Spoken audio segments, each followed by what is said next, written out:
What's up, guys? Barry Gaming here, back with some more Idle Heroes, and today we're going to discuss what we think about the Chinese New Year event, because at first glance, it seems really good.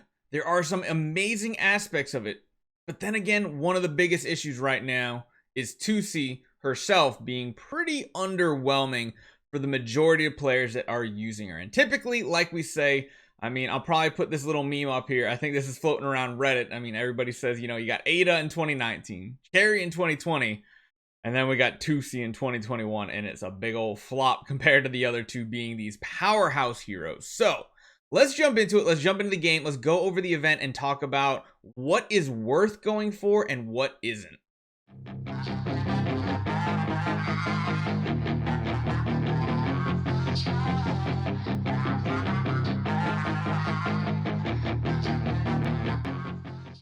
So first off, let's start with the event itself. We'll get to Tusi a little bit later because that's going to be a little bit more of a rant it'll be a thing. Let's first though jump into the events. The New Year growth plan is probably one of the best ones we've had in a while, and it's honestly a really good value at $29.99 for those who want to spend just a little bit. You literally get to select the plan this year. So you get to pick between Garuda, Cthulhu, Horus, and Penny. If you are early game, going for Horus is by far the best option. Penny is probably number 2 pick, Garuda number 3, and Cthulhu number 4. Some people might argue that Garuda is a better pick than Penny. I wouldn't say you're wrong. I will say though, Horus is by far the best number 1 pick out of this group.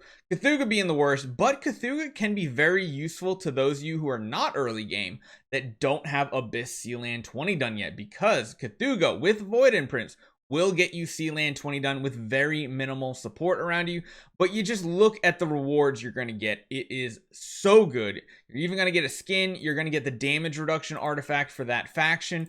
10,000 gems. Overall, it's just really, really great. And of course, it takes, I think it's like 15 days. Hold on. 1,000 points, 1250, get 50 a day. God, it's like 20 something days. Yeah, okay, it's 20 something days to get it, I think. Oh man, I might be wrong with that as well, but Barry Gaming math right there. So that's that. As far as the event itself goes, you get the normal Palace of Eternity, you get the normal hero lottery. The summoning prizes are good because you finally get the coins, the bonus currency for the event in the actual loops, which is very, very nice to see. And then of course you also have the altar event. Really, Russell's the only one worth grabbing out of all those. Sadly, that's just how the light faction is now. The light faction is not all that great. But the Spring Festival, we need to talk about something. So, these gift boxes, overall, they're not the best value. You can click into them and see what you can get. You're guaranteed at least 1 coin just 1 coin per box opening. There's an extremely low chance to get exclusive artifacts. There's a pretty low chance of getting a most current up-to-date hero. Honestly, the skins kind of feel like the worst part of this event, at least from my experiences, especially if you're earlier game, you don't really care about skins, you care about food. The dummies are one of the best rolls, I think, in here. The dummies are worth a lot. The cores are worth a lot. And then the fodder is okay. The fodder here is the average. You're spending 1,000 gems for a random 5-star, same price you get in like Aspen Dungeon and places like that. So it's not great value, but if you do need the coins, I would go for it. And I would really only go for the light and dark one, in my opinion. They have the most relevant heroes in the end game. You get the chance of the light and dark puppets, which are extremely good to get. And again, cores, and even like there's even a couple examples in here like Mim, Belrain, that you have a higher chance of getting. Aspen, that are still of use to you, whereas a lot of the other factions, they're complete garbage. So if you are going to get them, I would consider dragging in that light and dark one, buying them up, because that's pretty much what I'm going to spend all my gems on. If I just get food, honestly, that's even still fine by me. I got a carry skin. I don't care about that. But this one is worth it. Got a Mim copy. Look at that. Mim's pretty high chance to get him is just like any other food hero. So that's a nice high roll if you're building a Mim army, a Mim cheese lineup. Got a Belrain copy right there. You can't really complain about that.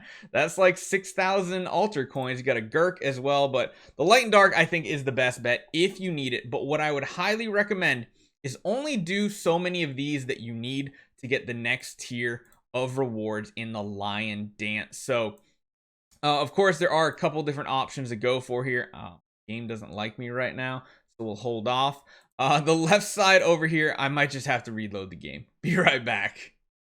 So back to the event itself. So what I will say is only use enough of these boxes, these gift boxes, to get the number of coins you need to complete something over here. Now, if you are going for just artifacts, you want to do like maybe a few summons, but you don't want to do a full quad loop because you're not really interested in 2C, won't hold that against you.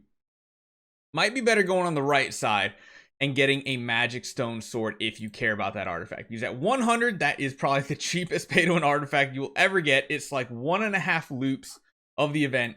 You can get it nice and easy. But if you are deciding to do a full quad loop, to get all the way down here, you're getting your first ever pretty much pay to win artifact selection chest without Snow's Heart for 100% free, just for doing a quad loop. And then also opening 10 of these carnival boxes, which is pretty good value. I mean, you're also going to be getting a light and dark hero. You're going to be getting a puppet. You're going to get a regular 5-star hero. A lot of different things you can pick from over here. Plus, every coin you spend, you're also going to be getting 1,000,000 gold, as you see right there. So it's a lot of gold that adds up. This is probably the best route for most of you out there. And if you're not buying value packs, I would not go this side, because in reality, until you get up to what? You're not even getting an artifact selection chest until you get to 600, which is a lot of points, like a lot. You're only getting 240 from the event, which means you're going to have to be buying another, 360? That's not cheap. That's hundreds of dollars. If you are doing the whole event, it's going to cost about $1,000 plus a quad loop plus spending gems, 10,000 or 100,000 gems. So I would stick to the left side if I were you. Now, the big one here, the Bosom Friends, we went over this yesterday. This one is really difficult. I mean, heck, even I can't fully complete this event, and I'm on like a VIP 13 that's been playing for almost pretty much 3 years now. Actually, yeah, has it been 3 years? Just about that. Yeah, I mean, there's even ones that I can't even do. There's like heroes I have not built to 10-star. That kind of feels a little bad, but hey, these are just bonus rewards that you're getting. The gear is really nice, I'll say that much. But I wouldn't try to force yourself to complete this. Again, we got the value packs. They're really good. They're really good. They're really good value. But again, it's DH Games value, so if you can't afford it, don't sweat it. But the big thing is this a worthwhile event? And it comes down to this, man. The intro to get her every time you switch to her is so weird, but Tussilago, is she worth it? Right now, I think the overwhelming opinion of her is absolutely not. She's not worth building. She is not the quality of a Chinese New Year hero. She's really not even the quality of a lighter dark hero. I know Transcendence heroes are turning into being like the main pay to win type style, whereas light and dark used to be the way pay to win got the advantage. The whales, but this is the first hero, because even Forces did a lot to the PvP meta. He put his foot down and said, you know what, Rogans, I'm going to make you kill your own team. But 2C doesn't do anything besides damage. And usually, when you have a hero that only does damage, they either need to, number one, do crazy, insane amounts of damage, like a Sword Flash Shia, to be relevant. Otherwise, they're not going to be relevant whatsoever. Even testing V4, it's very interesting that it's not that strong. Another thing I noticed, when you look at her attacks, 320% of attack damage. You see that on the active. When you look at her V4 here, it only goes up to 400%, which is weird. I know she hits multiple times, but even the big hit here is 1250 versus 1,000. I mean, usually you look at other heroes in the game, when you get their void imprints, like their damage numbers double. Like this here, we got Drake's skill, 400% attack against 2 targets. You look at the V4, it goes all the way up to 700%. It's almost doubling the damage. It's kind of crazy. I mean, you look at Faithblade, 300% right there. It goes all the way up to 600%. So for void imprinting her, it doesn't feel good. It doesn't feel like getting her those void imprints are making her that much stronger. It's more or less just the stats that come along with getting to those void imprints, which feels wrong. Like, it feels very, very wrong. She's in this weird situation where you have multiple 2Cs in combat.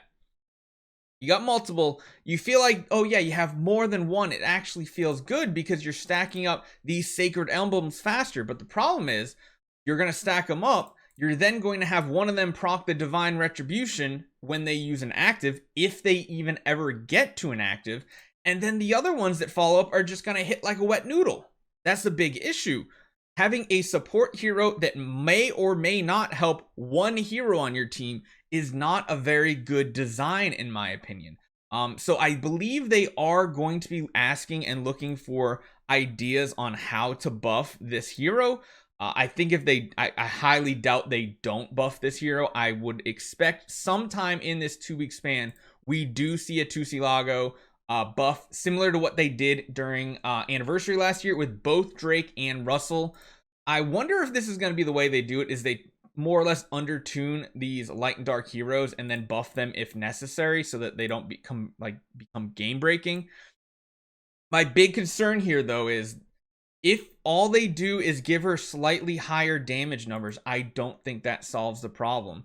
Any hero who has a basic attack that only hits one hero and does nothing else, it doesn't do anything but damage, is basically the board. It basically says this hero is not useful in PvP. I mean, even heroes like Ticks that hit one target, at least they're doing an attack reduction. They have something else happening. They're doing extra damage based on the enemy's attack. There's multiple layers.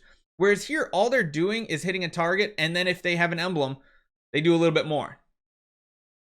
I mean, basic attacks need to do something nowadays. Ever since Carry hit the meta, Carry makes it so that you cannot rely on heroes that require actives to be reliable in PvP. I know a couple of us have been talking about different ways to buff her. One is make her basic attack hit 2 targets as well, and maybe even have her active hit 4. And then also give a chance for the basic to also proc that Divine Retribution here. Of course, maybe make it higher so, you know, it takes like 7 stacks if it's not for like a basic attack to proc it for the extra big damage. That's something that's, you know, we're considering. Another one that I brought up too is making that Divine Retribution proc immediately when an enemy has 5 stacks, so that you don't have to wait for an active to proc it. You don't have to wait for anything. But that could get a little bit of ridiculous if you had tons of 2Cs on your team. You had 3 or 4 of them on your team. They're literally just constantly procking in the middle of combat. It's hard to say. The other thing that really surprised me with this hero is that it only has control immunity 30%. I thought this hero right here, this robotic hero, would be a perfect time to bring back what we have on other light and dark heroes. Like was it Faithblade? No, wait. Yeah, like Faithblade has like stun immunity. You got Michelle here that has control immunity that's 100%. You got Mim that has control immunity. I thought this was the perfect time to get another hero in combat that was completely control immune. I just thought it was. I wonder if they will adjust that or if they will change this to damage reduction, because again, she is that typical assassin. I don't know what is so hard to design in the assassin class, but they cannot design an assassin in the game that is good in PvP. I mean, they got like Rogan, but he's more of a support buffer. You got Ithaca, doesn't really fit in the PvP game. It's just something they've always struggled with, unless they go all out overpowered and go all in with the Transcendent Sword Flash Assassin. But that's just because they literally make her numbers and abilities completely busted, overpowered. But then when it comes to regular factions, even light and dark factions, they really struggle with the assassin class. So I'm really hoping we see buffs this week. I'm pretty sure we will. But until then, I would say for those of you deciding or trying to decide, should I use my scrolls? Wait. Do that good old thing I say, just pause, hold on. We got 2 weeks to summon this here. I know everybody wants the brand new toy as soon as the event hits. I know, I want it too. But let us keep testing. Let's see what type of buffs we might get in the next week as well. And then we'll test her again and give you your feedback. Because let's be honest, a lot of you out there, 2,000 scrolls is like a 6-month endeavor to save up for one hero. And if it's a hero like 2C, in my opinion, it's not worth it. What is worth it is, of course, going to be the actual event rewards right here. Getting this, that is worth it. So hopefully they give her a buff and make this carry side, very, very worthwhile to do in this event. Otherwise, it's gonna be a big disappointment. So hopefully you guys enjoy this one. Again, please wait, be patient. We're talking with developers and community managers, trying to pass our feedback along. They said they had an overwhelming amount of feedback, of negative feedback on Tussi, about how you just can't get her to work in the current endgame meta or even mid-game anything. So hopefully you guys enjoy this one. Hopefully it helped you out. Definitely look forward to a follow-up, and I'll see you guys next time.